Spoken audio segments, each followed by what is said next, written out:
Congratulations, you were outstanding in this movie. My goodness. And if I didn't know that it was real, I would never have believed it. What was your initial reaction? Because I have to tell you, I'm still warming up from this film. I know. I watched it and I hadn't seen it in a while, and I was like, oh my gosh, I can't believe. It just immediately took me back to my thinking. I felt the claustrophobia. I felt the cold. I felt the hunger. I felt the irritability and just the fatigue of it all. It was so horrible. It was a horrible experience I chose to do. Yeah. And I felt like by the end of it, it's like a marathon. You cross that marathon and you get a little medal, but I didn't get a medal. I got a movie in the can, and I'm like, okay, I don't know what I did there, but hopefully it turns out okay. And you're hopeful about it. But what's beautiful about the experience as an actor for me, it was so out of my league in every way. Right. Yeah. The scenes were written as we went, like on the go, and we shot in chronological order. Yeah. So whatever happened psychologically to these characters and to these people happened.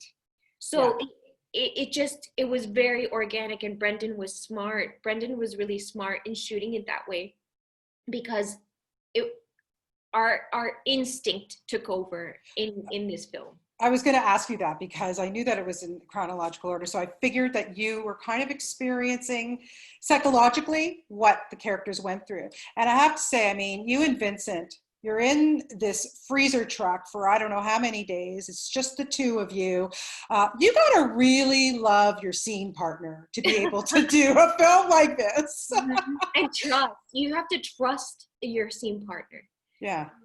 Because and the good thing about it is that it was he and I. We went through it together. It was an experience that we shared, and that we were able to talk about once we went home. So it was good, and it was also bad, because it worked on us. It worked on us constantly for a month, and sometimes, like, if we were holding any pent up energy, we had a fight scene, so here it goes, Yeah. and when we went, so it was unlike anything I've ever done before, and it was a very special film. Yeah, like I said, you did an extraordinary job. The last time we spoke in person, believe it or not, was for Tusk. You came to Toronto. It was the first time you ever came to Canada, and it was one of your first interviews. And now look at you. I mean, so many years later, and everything that you've been doing. I just want to commend you, because you're so fantastic. Also in The Fugitive, my goodness, like, you're just so good. Oh. What is it about a script now that when you get something, what immediately goes, yeah, I got to do that one?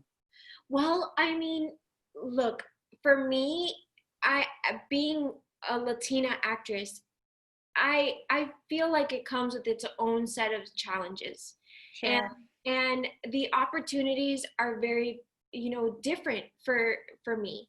So I've really had to fight to do these different characters. And my whole philosophy when I first started working in Hollywood, I was like, I want no two characters to be alike. And I wanted to do one completely different after the one I had done next. So if I had done a comedy, I wanted to do a drama right afterwards, and then I wanted to do an action movie right afterwards, and then I wanted to do a horror movie right afterwards.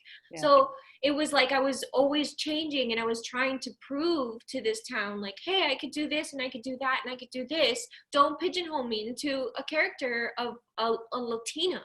And I had something to prove.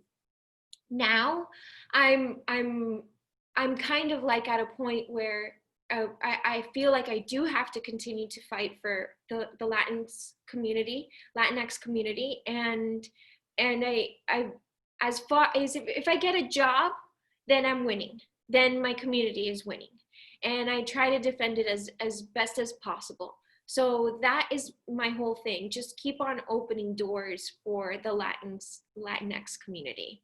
Well, you are doing a spectacular job. And I wanted to ask you, did you meet the real Naomi? Did you get to meet her? I did not. I did No. not get to meet the real Naomi. If I did, oh my gosh, I Yeah. would have so much to talk about with her. I can't imagine what she went through emotionally. I mean, I do. I got a Well, taste, you went through it. I mean, movie making, but still, it was pretty intense, Genesis. My God. but I had the option to get out of the car. Right. I had that. And yes, I was starving, and yes, I was able to sleep in a bed at night, but she didn't have that. And No. so I always reminded myself of that. Like, I'm so grateful to sleep in a bed. And because I mean, you're back. You're back. Yeah. It And really does something. And and to raise the stakes, she had a baby. Oh my God. Like, you couldn't write this stuff, honestly. I would look at during my free time just YouTube videos of women having births in the car, Yeah. and it was Oh, fascinating. Just that was fascinating. The primal woman that comes out in all of those cases, in like emergency births, is incredible. If you ever wanted to see something that just keeps you like slack jaw, is that women it's, are incredible.